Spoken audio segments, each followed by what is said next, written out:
할렐루야. 3월 12일 금요일입니다.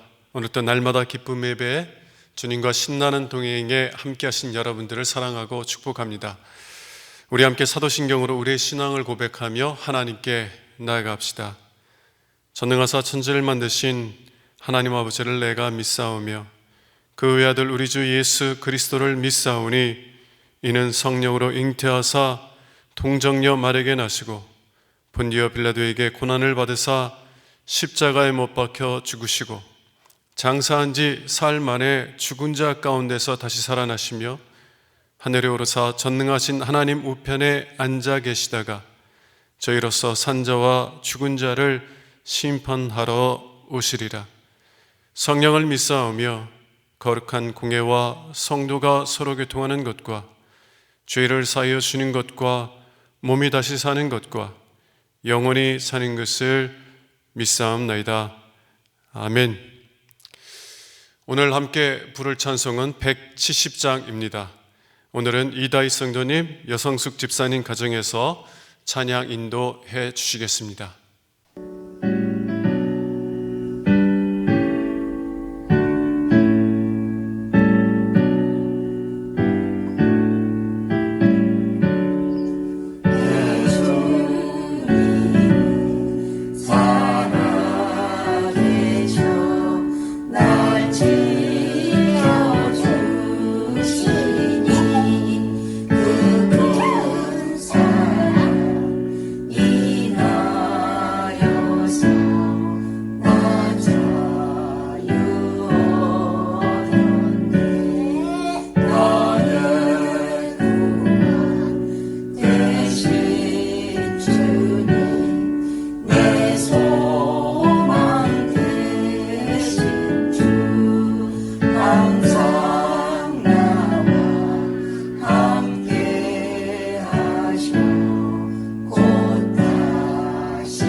매일의 기도를 함께 드리겠습니다.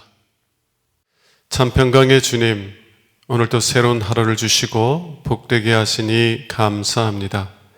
하늘에 속한 자, 하나님의 자녀로서의 삶을 권세로 살게 하시며 오직 하나님의 말씀을 즐거워하며 따라 살게 하심을 감사드립니다. 다윗처럼 오직 우리 주님만을 내 앞에 모시고 오직 주님만이 우리의 전부이심을 고백하는 삶이 되게 하시고 그러므로 인해 주님께서 늘 우리의 전부가 되어주심을 경험하고 누리는 삶이 되게 하옵소서. 우리의 가정과 교회를 위해 기도합니다. 일터를 위해 간구합니다. 나라와 민족들을 위해 주님의 은혜를 구합니다. 구원과 치료와 회복의 은혜를 내려주셔서 어그러진 모든 것들이 바로 세워지게 하시고 평화를 이루게 하옵소서. 이제 일상이 된 경건의 일과를 통해서 성령의 충만, 성도의 용화를 이루게 하옵소서. 주님 사랑합니다. 언제나 자기 눈동자같이 우리들을 사랑하시는 주 예수 그리스도의 이름으로 기도드립니다. 아멘. 오늘 우리에게 주시는 하나님의 말씀은 마태복음 22장 22절로 33절입니다. 그들이 이 말씀을 듣고 놀랍게 여겨 예수를 떠나가니라. 부활이 없다 하는 사두개인들이 그날 예수께와 물어 이르되 선생님이여 모세가 일렀으되 사람이 만일 자식이 없이 죽으면 그 동생이 그 아내에게 장가들어 형을 위하여 상속자를 세울지니라 하였나이다. 우리 중에 칠형제가 있었는데 마지가 장가 들었다가 죽어 상속자가 없으므로 그 아내를 그 동생에게 물려주고 그 둘째와 셋째로 일곱째까지 그렇게 하다가 최후에 그 여자도 죽었나이다. 그런즉 그들이 다 그를 취하였으니 구할 때에 일곱 중에 누구의 아내가 되리이까? 예수께서 대답하여 이르시되 너희가 성경도 하나님의 능력도 알지 못하는 고로 오해하였도다. 부활 때에는 장가도 아니가고 시집도 아니가고 하늘에 있는 천사들과 같으니라. 죽은 자의 부활을 논할진대 하나님이 너희에게 말씀하신 바 나는 아브라함의 하나님이요 이삭의 하나님이요 야곱의 하나님이로라 하신 것을 읽어보지 못하느냐. 하나님은 죽은 자의 하나님이 아니요 살아있는 자의 하나님이시라 하시니 무리가 듣고 그의 가르치심에 놀라더라. 이는 하나님께 말씀입니다.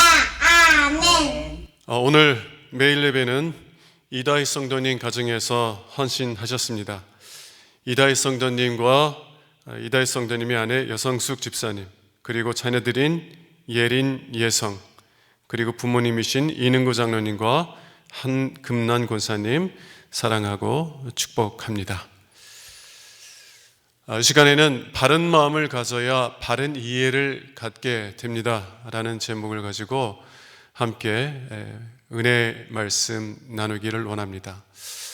첫 번째 우리가 기억해야 될 것은 바른 마음을 갖지 아니하면 성경도 하나님의 능력도 알지 못하게 된다는 것입니다. 여러분, 누군가 나에 대해서 바른 마음, 나를 향한 바른 마음을 갖지 않고 오면 내가 누구인지 알 수 없게 돼요. 왜냐하면 그 사람은 나를 알기 원하는 것이 아니라 내가 가진 어떤 것만 원하기 때문에 그렇습니다. 내가 아무리 내가 누구인지를 다 이야기해줘도 그것은 그 사람들의 관심이 아니에요. 내가 가진 어떤 것만 관심하기 때문에 다른 것들은 하나도 안 들립니다. 그래서 바르지 않은 마음으로 나에게 다가오는 사람들은 나에 대해서 온전히 바르게 알 수가 없고, 그래서 나에 대해서 오해할 수밖에 없다라는 것입니다. 여러분, 이것은 하나님에게도 마찬가지예요.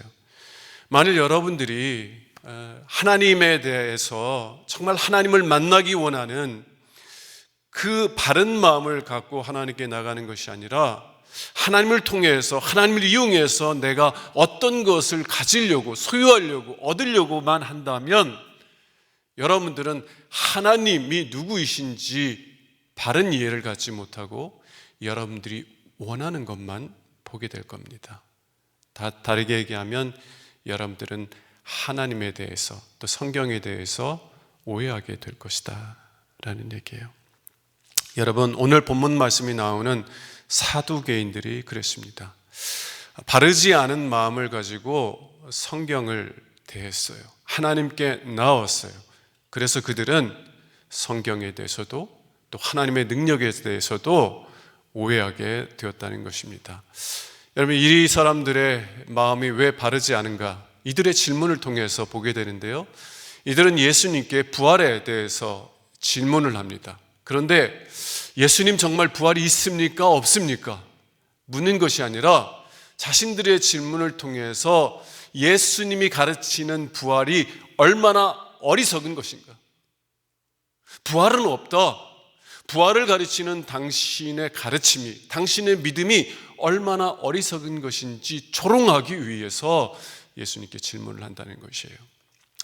이들은 신명기 25장에 죽은 형제에 대한 의무에 관한 법을 인용하여서 예수님께 이렇게 질문합니다.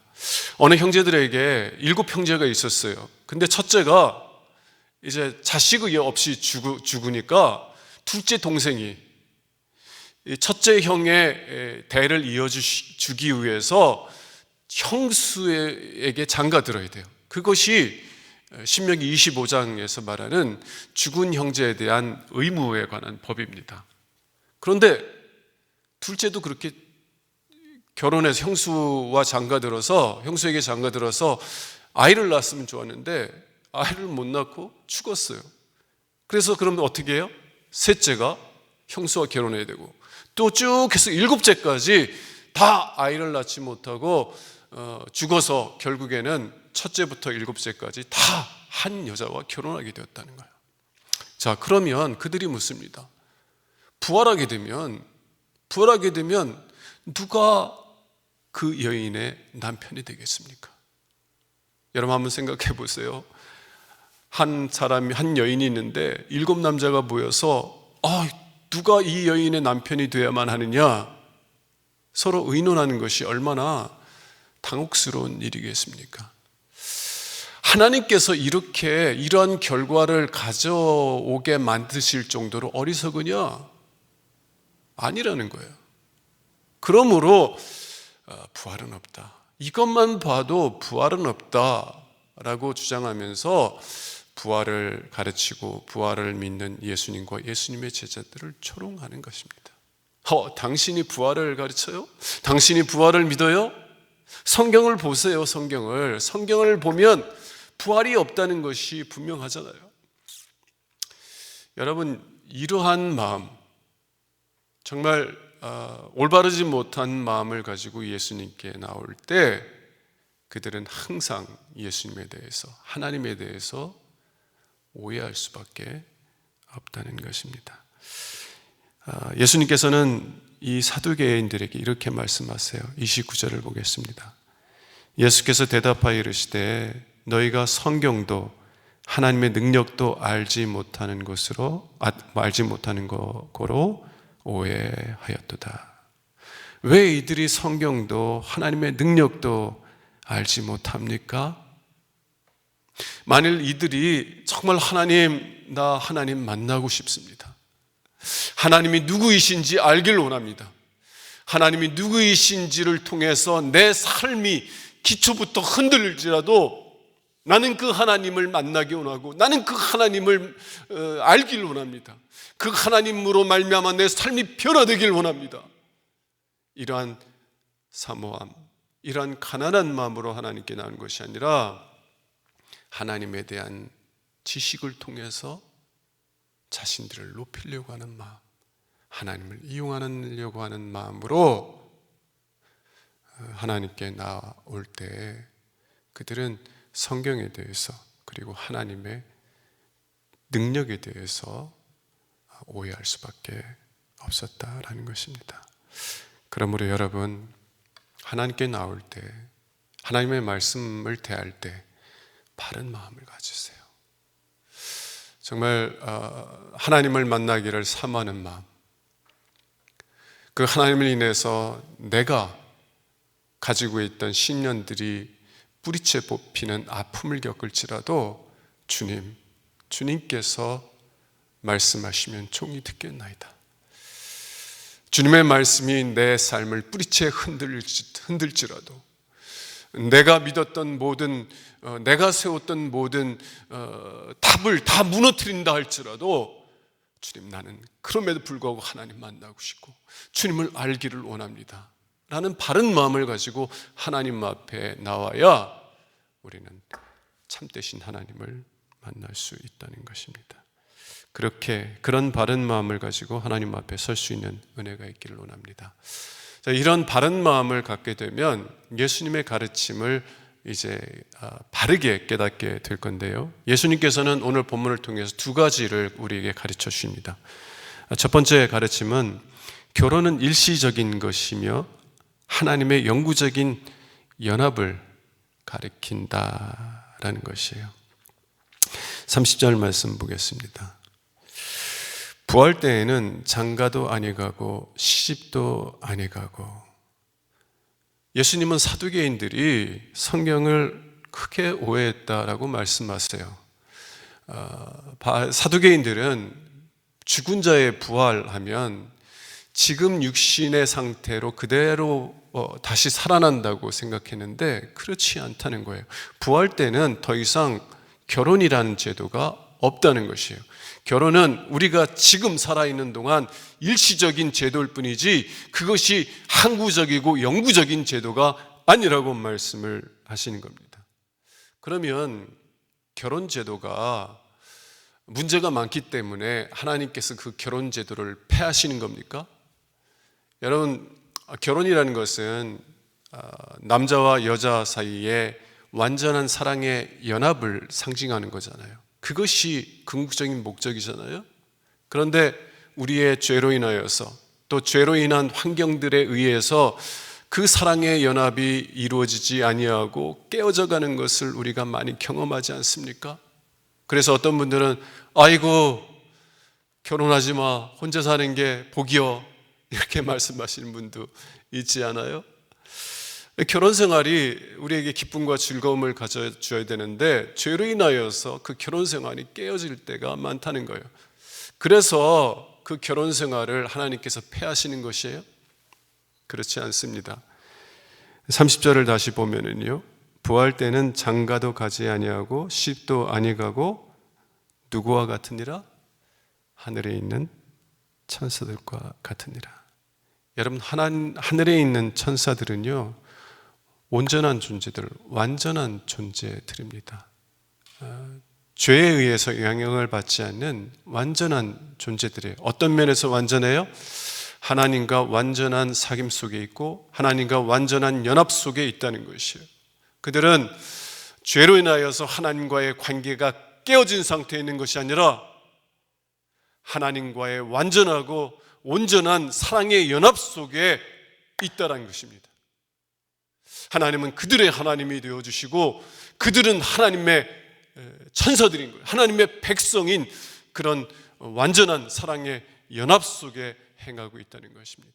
그래서 예수님께서 다만 이 땅에서만 결혼 제도가 있지 이 땅에서의 삶이 끝나면 그 결혼 생활은 이제 더 이상 없다라고 말씀하시는 것은 결혼 생활에 문제가 있기 때문에 폐기하는 것이 아니라 그 결혼 생활은 앞으로 오게 될 궁극적인 실체를 가리키는 그림자라고 말씀하시는 겁니다. 여러분, 우린 결혼 생활을 통해서 무엇을 볼 수 있어야 돼요?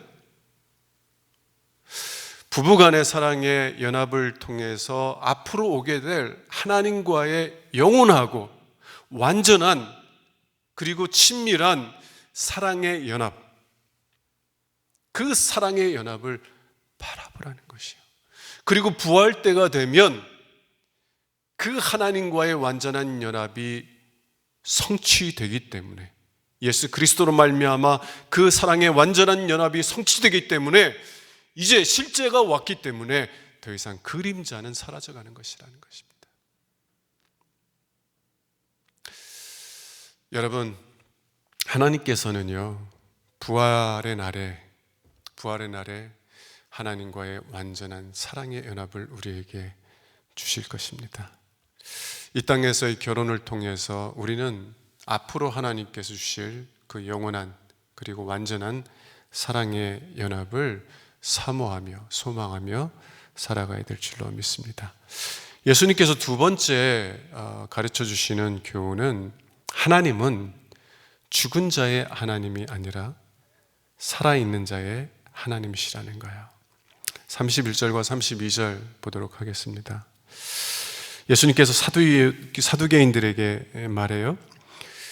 죽은 자의 부활을 논할진대 하나님이 너에게 말씀하신 바 나는 아브라함의 하나님이요 이삭의 하나님이요 야곱의 하나님이로라 하신 것을 읽어보지 못하였느냐. 하나님은 죽은 자의 하나님이 아니요 살아있는 자의 하나님이시니라 하시니. 예수님은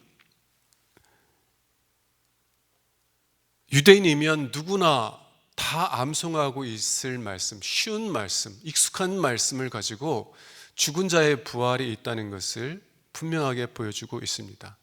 여러분, 그리스도인들이라면 요한복음 3장 16절은 대부분 다 알잖아요. 하나님이 세상을 이처럼 사랑하사 독생자를 주셨으니 이는 그를 믿는 자마다 멸망하지 않고 영생을 얻게 하려 함이니라.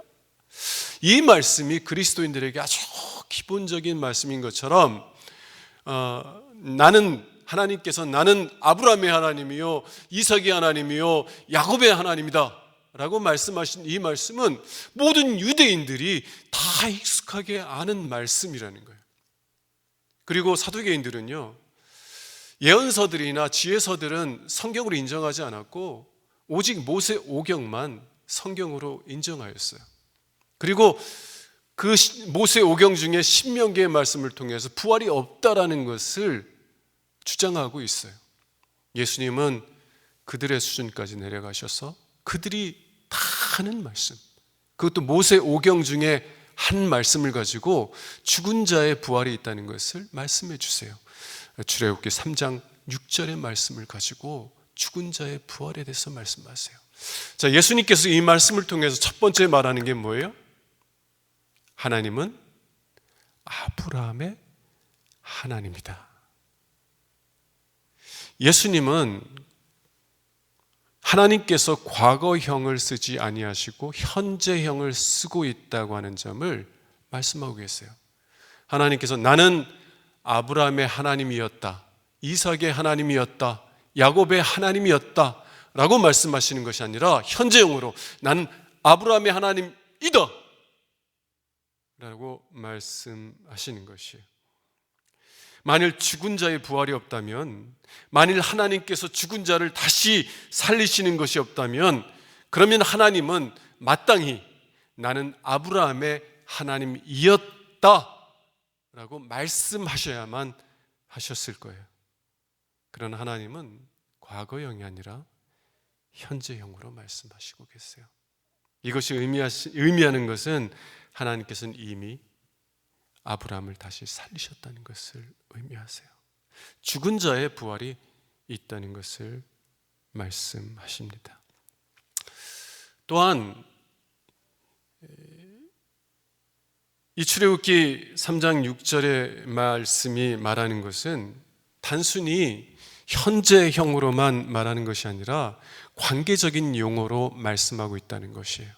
나는 아브라함의 하나님이다 라고 말할 때 현재형뿐만 아니라 나는 누구누구의 하나님이다, 관계적인 용어로 말씀하고 있다는 것이에요. 다시 말하면 하나님께서는 하나님과 아브라함과의 관계가 무엇인지를 말씀하시고 계시는 거예요. 하나님은 누구세요? 하나님은 자신을 누구라고 소개하고 계세요? 아브라함의 하나님. 하나님은 여러분들에게 하나님이 누구시라고 말씀하세요? 여러분의 하나님. 여러분의 하나님. 이 관계 속에서 하나님은 아브라함을 모든 고난들로부터 건져내시고 구원해 주셨을 뿐만 아니라 궁극적으로 죽음으로부터, 영원한 죽음으로부터 그를 건져내시고 구원해 주셨다는 거예요. 그리고 이 관계 속에서 그를 지키시고 그를 보호하시고 그를 돌보시고 그를 구원하시는 이 하나님과의 관계 속에서 아브라함은 하나님을 깊이 알아가게 되었고, 그리고 하나님을 깊이 알아가면서 하나님의 벗, 하나님의 친구라고 불리게 되었다는 것이에요. 여러분, 이것이 의미하는 것이 무엇입니까? 이 땅에서의 결혼이 가리키는 거예요. 결혼이라는 것은 한 여자와 남자 사이에 사랑의 완전한 연합을 위한 것이잖아요. 그 결혼은 앞으로 오게 될 영원한 하나님과의 완전한 사랑의 연합을 가리키는 거예요. 아브라함이 이 땅에서 누리며 살아갔고 죽음으로부터 부활한 후에 영원하고 완전한 하나님과의 사랑의 연합 속으로 들어갔던 것, 그 연합을 하나님께 결혼이라는 것이 가리키고 보여주고 있다는 것입니다. 하나님은 죽은 자의 하나님이 아니라 살아있는 자의 하나님이십니다. 또한 그 하나님은 우리를 죽음으로부터 건져내셔서 우리와 영원토록 그리고 완전한 사랑의 연합 속에 우리를 부르시는 하나님이시라는 것입니다. 제가 늘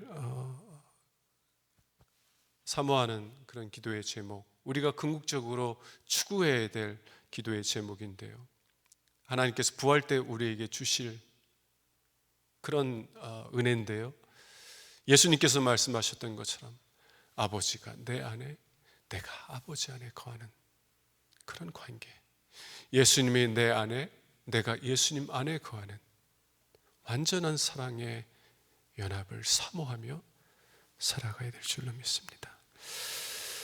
여러분, 이러한 하나님께서 약속하신 이러한 영광, 부활의 영광을 우리가 분명히 이해하고 깨닫고 사모하기 위해서는 우리는 먼저 하나님 앞에, 그리고 하나님 말씀 앞에 바른 마음으로 서야만 합니다.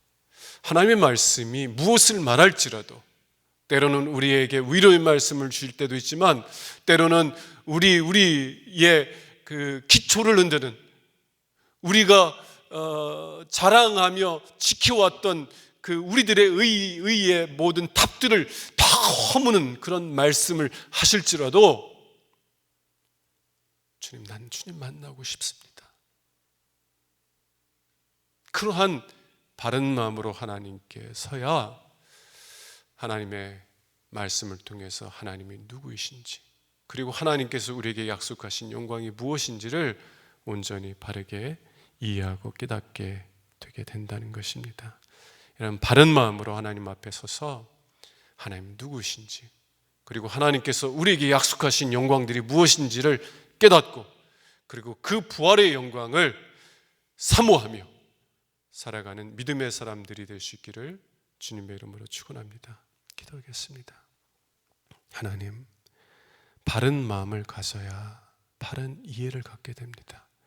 바른 마음을 가져야 하나님을 바르게 알아가게 되고, 하나님께서 약속하신 영광을 바르게 이해하고 깨닫고 사모하게 됩니다. 하나님, 무엇보다 우리가 바른 마음으로 하나님 앞에 설 수 있도록 은혜 베풀어 주시고, 또 그러한 마음으로 하나님 앞에 서서 하나님과 더 깊은 사랑의 사귐을 누릴 수 있도록 은혜 베풀어 주시옵소서. 예수님 이름으로 기도합니다. 아멘.